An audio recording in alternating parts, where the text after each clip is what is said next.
great. So what did you use to draw as drawing when you were small? We draw Anything? on the dirt, right? On dirt? On the dirt, on the ground, right? On the dirt, right? Because when we were kids, there were the yard, and which is to dry the grain, dry the rice, right? The grain, the crop. So we draw on that. Then literally draw on board, right? Go to school with charcoal, draw on the board, blackboard. Then so draw you were on paper. using chalk this whole time? I mean, what kind of things were you using? That's the chalk, not yeah, but chalk. I mean, like at home. I mean, you also at home, nothing. Chalk, nothing. Nothing. When we were kids. Not even pencils. At my age, those days, in my era, Taiwan was so poor, right? During the 40s, 50s, that was really poor. Right. So it's not even easy to for our parents to feed our brothers and sisters, right? So the art supply, don't dream about that, and we didn't even know what is art, right? Yeah, right. I know, that's true. Right. So it's amazing that you actually grew up with this interest in art.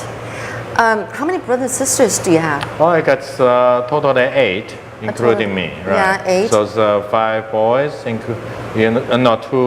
3 boys, including me, and 5 girls, right? And while your parents were busy in the field, you and your brothers and sisters kind of in your own way, find ways to entertain yourself, right? Right. Or but you also help out in the fields. Yeah, sure. We help, and we have to help say the crop, or having to help remove the weed in the rice paddies, right? See. Right. Or feed the dog, feed the chicken, feed the hog. Yeah.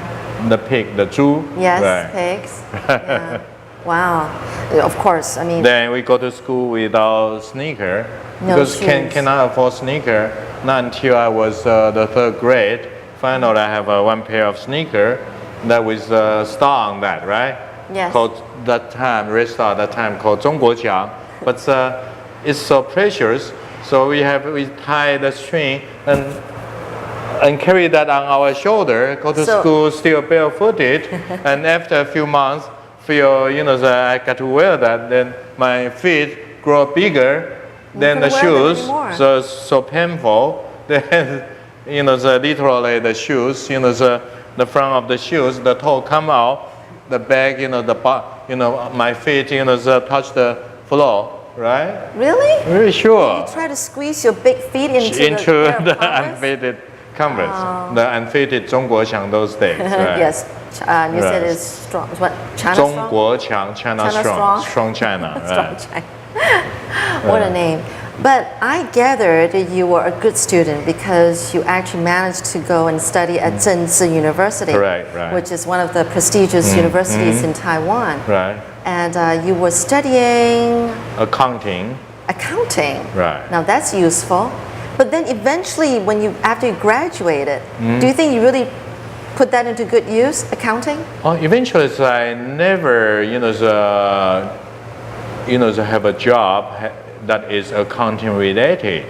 But the accounting itself does help me, to realize and to manage business in a more efficient way.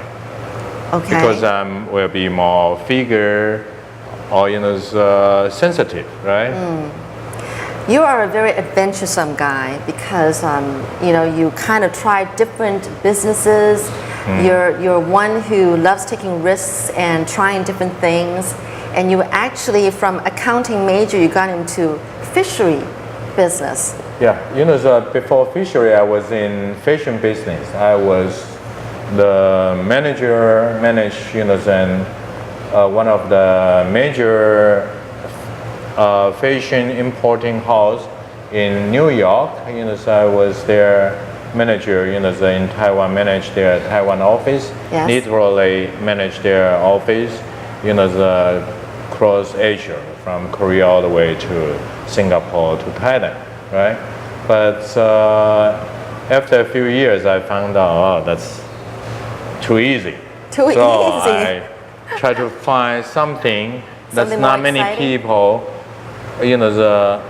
never heard of. So I get into marine seafood business. Okay. Right. But so from there, of course, it's about start from the Falkland War period of time. So Oh, those that's a days long I time went ago. to, South America, to Argentina or Chile quite often, right? Then anyhow, I get into seafood business, and literally, the fishing fleet owner, came to me that they have a catch of salmon in high sea of Northern Pacific Ocean. Therefore, and come to me, ask me for me to help them on the marketing. So I did. Then from there, I get caught, in political, confliction between USA and Asian countries, especially Japan, South Korea, and Taiwan, for high sea,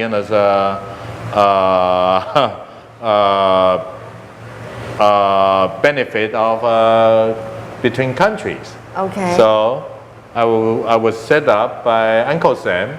Then I spent more than 5 years in the States, in the pen.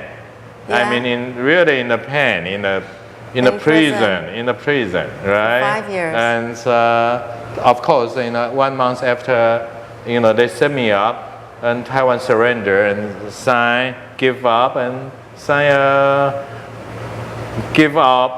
our high sea Rights.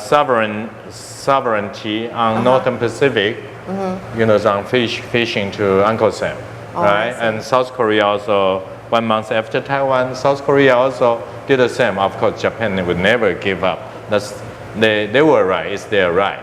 But Taiwan and South Korea, we need our Uncle Sam, so as to make us sleep better during the evening.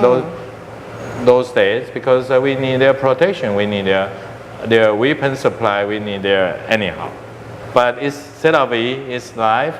Different people have different life, right? And anyhow, it's just my life experience. Yes. Well, it was unfortunate, but then how Yeah, was anyhow, those- you win some, you You lose win some, some. you lose some. You lose some, you win some. How were You those lose 5 some, you years? learn some. Yes. Yes. Agree. Right? Right. So how were those 5 years? Those 5 years, You made some had to friends? say, of course, I made some friends. They are mafia, they are drug lord. Oh, I'm sorry. Right. So I pick up my tennis skill when I was in prison those Oh, days, wow, right? good. The drug lord from Colombian drug lord called let me see, Andre Pulido. As now I remember his name. A good-looking guy, such a gentleman. When you're looking at him, you wouldn't know he's a drug lord, right? He's the one teach me how to play tennis. Right. Really? Right. Andre Pulido. Now I remember. I wonder how he is now. Right. All right.